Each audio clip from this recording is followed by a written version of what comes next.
Hello, everybody, and welcome to Right Here, Right Now, live Buffalo Football Talk, presented by Forefathers Organics. I'm your host, Alex Brasky, here for the Batavia Daily and Livingston County News. Each week, we'll discuss Buffalo's favorite football team, along with all the comings and goings from Orchard Park. And boy, are there a lot of comings and goings from Orchard Park in recent days. The free agency period is open, the new league year has begun, and Brandon Beane has been hard at work. Before we get to some free agency talk and our guest, Banged Up Bills, Dr. Kyle Trimble of Banged Up Bills, that is, let us first thank our sponsor, Forefathers Organics in Dansville. Unlock the power of nature with Forefathers Organics, your premium CBD store. We offer the highest quality CBD and hemp products to liberate your mind, body, and soul, helping you live happy and free. Our mission is driven by excellence and transparency, using cutting-edge scientific methods to combat stress and target issues at their source. From potent ingestible CBD to soothing topicals, all our products are USDA certified organic. Discover all natural wellness from farm to table. Visit forefathersorganics.com for more information. All right, before we get to our guest, Dr. Kyle Trimble of Banged Up Bills, let us first rehash the latest moves made by the Buffalo Bills to begin the free agency period. The Bills make a splash on Tuesday night. Brandon Beane working after dark per usual. Buffalo brings in Joey Bosa, an edge rusher that has struggled to stay on the field throughout his career, but we'll get to some numbers later. When he's been able to remain on the field, he has produced in his fairly lengthy career in the NFL. We'll get with Dr. Kyle Trimble momentarily. We'll discuss his lengthy injury history, some more discussion on Joey Bosa, but just some quick thoughts. I think is a very good move for the Bills, getting him in here on a one-year deal, getting him for $12.6 million, kind of a Von Miller replacement, and I think he offers much more than Von Miller can at this stage of his career. Bosa, 6 years younger than Von Miller, also much more capable of playing all three downs. He's very good against the run. I'm not sure the Bills will use him that often, trying to keep him in bubble wrap, per se, in hopes that he'll be ready for the playoffs. But he does have that capability, much more so than Von Miller. So I think this is a valuable signing for the Bills, and it's a low-risk, high-reward move made by Brandon Beane that if Bosa is able to stay on the field, in each season that Bosa has started 11 games or more, he's finished with 10.5 sacks or more. So we'll see if he can stay on the field. It remains to be seen. But, boy, if he's able to play out a full season for the Bills, he could certainly produce some quality results. His pass rush win rate of 13.9% ranked 22nd amongst NFL pass rushers last season, albeit in a limited season. I believe he played, let's see how many games he played last year, 14 games last year. So a good season for Bosa, not great. We'll see what the Bills can get out of him in 2025. Bills also signed defensive tackle Larry Ogunjobi, an athletic player, a sizable player, 6'3", 300 pounds. We'll learn more about him as the day goes along. Haven't had much time to look into him, but it's a player that can really reset the line of scrimmage, also has some pass rushing capabilities, so a valuable piece added by the Bills. Got him at about $8 million guaranteed, so he's going to have to prove his worth for sure. And those two join Michael Hoyt, who we spoke about with Eric Turner yesterday. All three +8 RAS score guys, and we learned from Eric Turner yesterday just how valuable that RAS score is in terms of evaluating players. Anything over the 8-point mark is usually considered a highly athletic player. So they bring in three quality athletes along the defensive line, helping solidify things up there, helping getting bigger, faster, stronger. That is, if this group is able to stay healthy. Two more items of note before we bring in Dr. Kyle Trimble. Plan to lead off the podcast with him, but as is the case at this time of year, there's always news that breaks, and just wanted to touch on a few things before we get to him. Damar Hamlin has re-signed with the Bills, one-year deal. Didn't seem like the market he was looking for materialized, and he's now back with the Bills, likely in competition with Cole Bishop for that starting safety role. But I think it's likely to go to Bishop. I think the Bills want it to go to Bishop. But you have Hamlin here as great insurance. Taylor Rapp has struggled to stay on the field at times in the past. We'll talk to Dr. Kyle Trimble about that as well. But Hamlin, at the very least, is great insurance. And I think last year, while he left a bit to be desired, he was not a major part of the problem when it came to the Bills' defense. I think that problem rested up front, and we'll see if the guys they brought in can improve in that regard. Last note, Ty Johnson and Reggie Gilliam both back to solidify the backfield. So that's good news. Ty Johnson's contract details, I don't think, have been released. So perhaps he perused the market. He didn't get what he was looking for, and now he is back with the Bills. But without further ado, let us bring in Dr. Kyle Trimble of Banged Up Bills, joining us on his lunch break from his car. He is very gracious to join us here this afternoon. Doc, how's it going? Tough day for you at the office? Not too bad. Just in between visits right now, and make sure I get some time in and talk with everybody about the latest signings. That's great. Why don't we jump right into it? Can you lay out for us Joey Bosa's injury history? By my count, he has played 28 of a possible 50 games over the past 3 seasons. So certainly trouble staying on the field. Maybe you could dive into more detail. How much time do we have? I mean, this is a long injury list here. Yes, it is. Feel free to spread your wings, my friend. That's why we brought you. I'll try to hit some of the bigger ones. His rookie year, he held out for a contract, his rookie contract, and missed a significant portion of the preseason, and then immediately suffered a hamstring strain. He was out the first 4 games. He had dislocated finger. They played through. And then neck sprain his rookie year. So he was able to play through, only missed the beginning, and then he had a healthy 2017. 2018, he had a left foot injury, which cost him most of the preseason, and then the rest of the first half of the season, missing 9 games. 2019, he's healthy again. So I'm not sure how he's able to go back and forth between these healthy seasons and these injury seasons. And then the injuries kind of just kept on piling on top of each other, anywhere from a left triceps injury, multiple concussions in 2020, more concussions in 2021, ankle foot injuries. He had a core muscle repair in 2022, which cost him 12 games and had a long stint on injury reserve. And then he had more soft tissue stuff in 2023. He had fractured his toe at one point. Right foot sprain, was placed on injury reserve to end the season that year. And then, even last year, he had a left hand fracture in the preseason, and then he dealt with a nagging hip injury.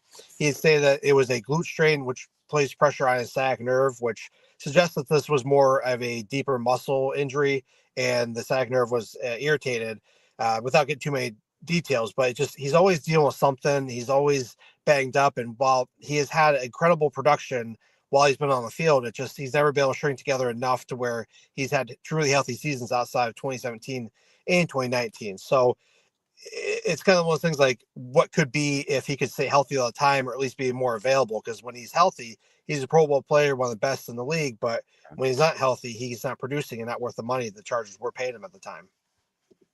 Sure. And which of his previous injuries in your mind, I know that was a very, very long list, so perhaps list a couple of them, but which of his previous injuries worry you the most? Is there anything from last year that might linger into this year? Could there be any injuries that reoccur or have any long-term implications that we might see crop up down the road? I know that the Bills only have him for 1 year, so it's a 1-year gamble, not much of a long-term situation here in Buffalo. But what's your perspective on that? Previous injuries lingering into this year, and then any reoccurrence chance? Looking at more recent, probably I would want to make sure the hip injury is truly okay, because sometimes we'll say, yeah, it's just a hip injury, it's not going to be any problems, but then sometimes it's a back injury. Sometimes it's some type of disc issue, or sometimes there's some type of stenosis in there that's causing compression on the nerve. So I'd want to make sure that's checked out. I know that they said it was a gluteal injury, which is the muscle itself, but I'd want to make sure there's nothing else underlying where this could be a recurring problem, because he was listed as a back injury originally, and then they switched it to hip, which does happen with these injuries as they get more information. So once that clears up, I'd want to make sure his feet are okay. I know that the foot injury back in 2018, that was due to a bone bruise, and then he had some tendon stuff and other soft tissue issues in there. So I would think this amount of time would allow it to be okay. But then the right foot injury as well, they said it was a sprain. So like, what is the quality of the feet? Is there a lot of arthritis in there? Is there degeneration of the structure supporting up the foot? I just want to make sure that all clears up. And then the Bills are going to do the due diligence and make sure that he's not going to have anything that's going to fail them. from a physical standpoint. But those are the things I want to check out, and then make sure he's not having more core muscle issues. Even when you do get them repaired, the outcomes are excellent, but sometimes, playing his position, they can crop back up again there. So they have a lot to look at to make sure he's okay with everything. It's just a matter of just make sure that there's not going to be anything that's going to keep him at half the season like he has had in previous years. Now, I know that you, I believe, touched on the Bills. It hasn't been officially released, but I think Deion Dawkins may have released the information on the Bills' new strength and conditioning coach. So could you touch on that and maybe expand onto some of the things that the strength and conditioning staff may do with Joey Bosa in order to attack his long injury history in terms of preventative measures and proactive measures, trying to keep him on the field more so than just limiting his snap count. So from your experience, what will they be doing during the downtime outside of practice, rehab, and recuperation throughout the week? So who's coming in for the Bills, and what are they going to do to try to keep Bosa on the field? So to recap, they had let go of Eric Siano. He had been there since, I think, 2010. So he was predated McDermott's regime, and he had been through several other coaching regimes. I don't know. We never got a great reason why he was let go. It might have just been say, hey, you've been here a while. Let's try something new. According to Deion Dawkins, they promoted Will Greenberg, who was assistant strength and conditioning coach there. He's been there since, I think, 2017 when he came in with McDermott. And I don't know his style, how much is going to differ from Siano, but he might have some different ideas, might have been younger, and they might have said, hey, let's try to get something new in here to see what else other options you can, because Siano found a job pretty quickly. So it wasn't that he was a poor worker or a poor strength and conditioning coach. It's just they might need a change, and let's bring somebody else in.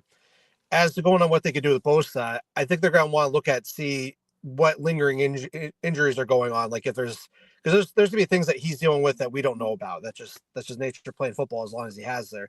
So they might want to look at, hey, what can we do to help strengthen up the areas that he might be having problems with?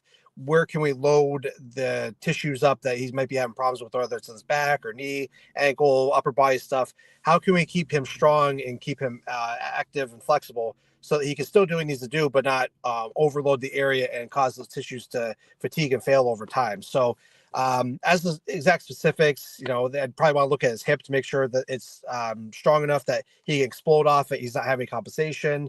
If there is, hey, can we work on corrective exercises to address that and make sure he's jumping equally? They could use force plates, for example, with that. They'd probably want to look at his feet, make sure that the footwear is good.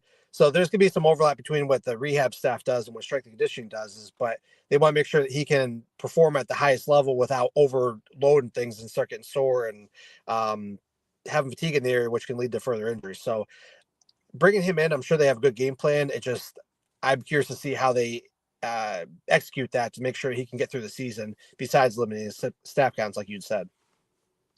So a lot there on Joey Bosa and a lot of valuable information. Hopefully not a lot this year. Hopefully, yes. The long injury history, obviously history always in the past, but hopefully his injury troubles are in the past and he can move forward, at least on this one-year deal with the Bills, and give them what they're looking to get out of him. How about the other free agent signings that the Bills have made? Have you had time to dig into a Josh Palmer, a Michael Hoyt, their injury history and what they bring to the table in terms of their ability to stay healthy, remain on the field? We all know availability, the most important ability in the NFL. Absolutely. I always try to dig into this stuff as soon as I see that the signing comes over. So look at Michael Hoyt. I was surprised I didn't find more on him. He only had a knee injury in 2023. He didn't miss any time. He's been incredibly durable. I mean, the fact that he's played so many different positions at defensive tackle, defensive end, and outside linebacker, you would think the position changes doing the different responsibilities of those respective positions would lead to maybe some not as fluid hips or different demands of the different joints that could lead to injuries because you're doing new activities there. But he's transitioned nicely and there's really no concerns with him. And, I think that was reflected in the contract they gave him with it being 3 years. So really not any concerns. You might see him deal with some bumps and bruises given the position, but there's not any lingering concerns with him.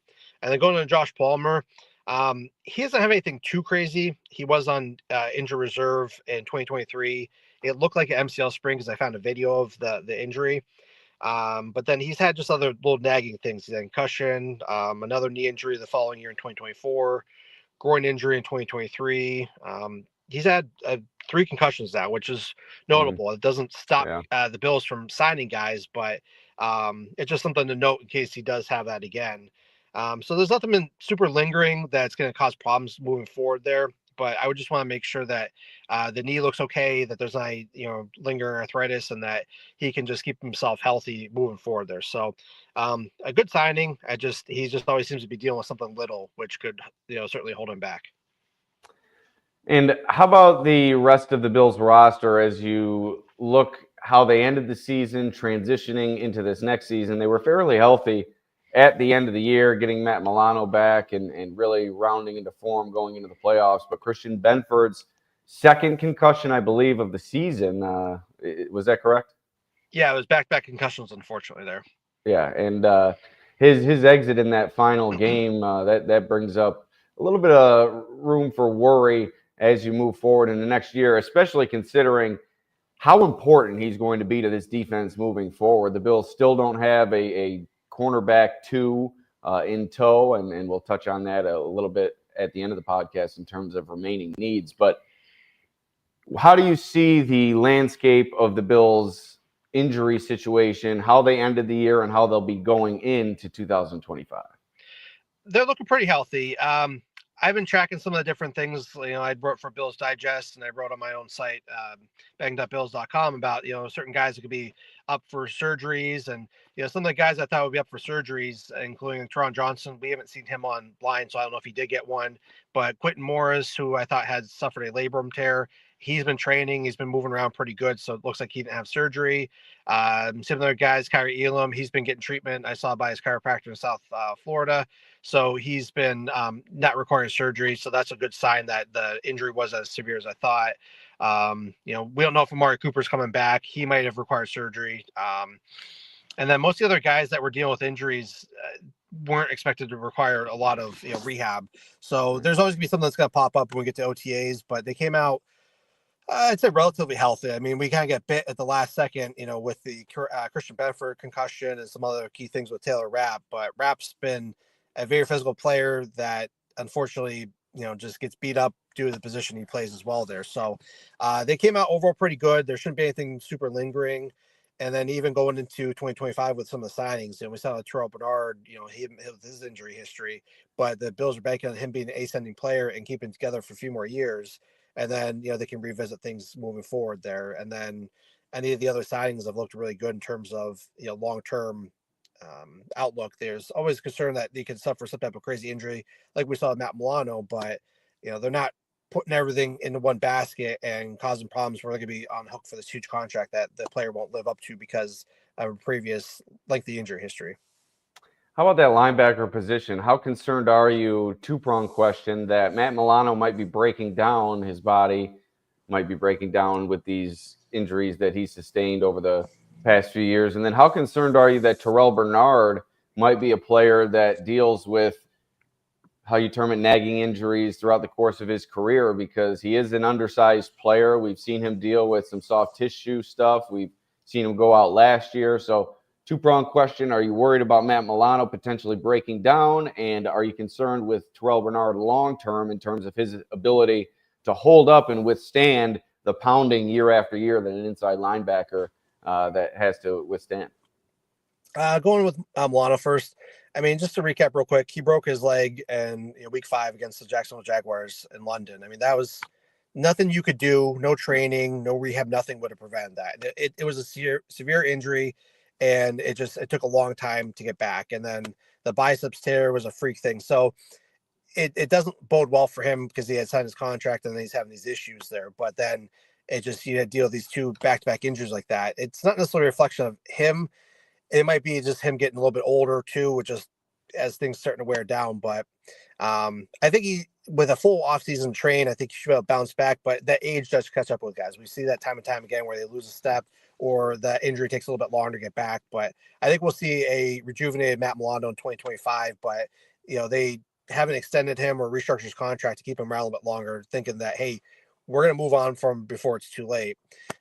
So hopefully he has at least one more good year with, especially with Terrell Bernard. And then going into, like you said, Terrell Bernard, he has a similar injury history to that of Matt Milano, where Milano had some concerns before he signed that big contract, and he was mostly living up to him. And then when they extend him for the second time, that's where things starting to hit the fan. So I think the Bills are playing with the idea that, hey, he's young, he's been playing through stuff, he's able to produce, but let's revisit this at the end of the contract to see where things are at.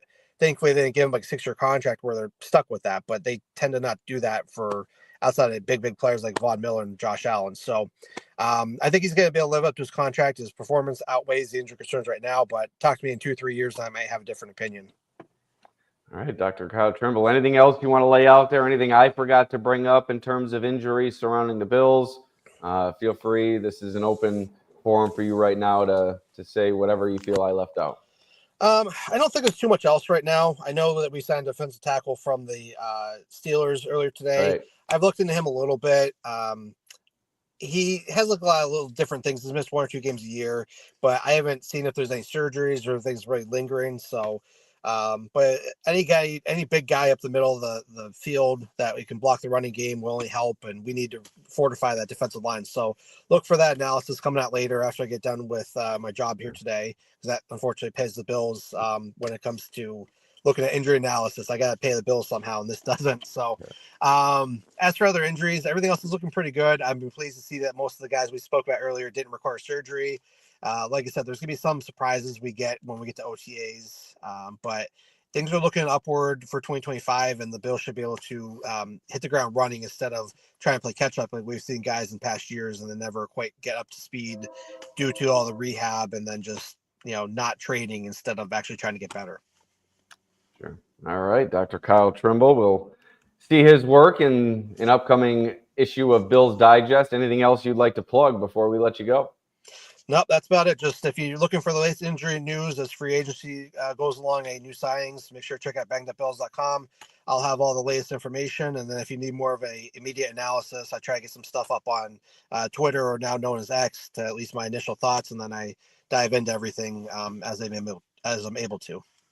Great stuff. Dr. Kyle Trimble, Banged Up Bills, very valuable information, and fortunate that he took some time out of his day on his lunch break. Go get some grub and get back to work, Doc.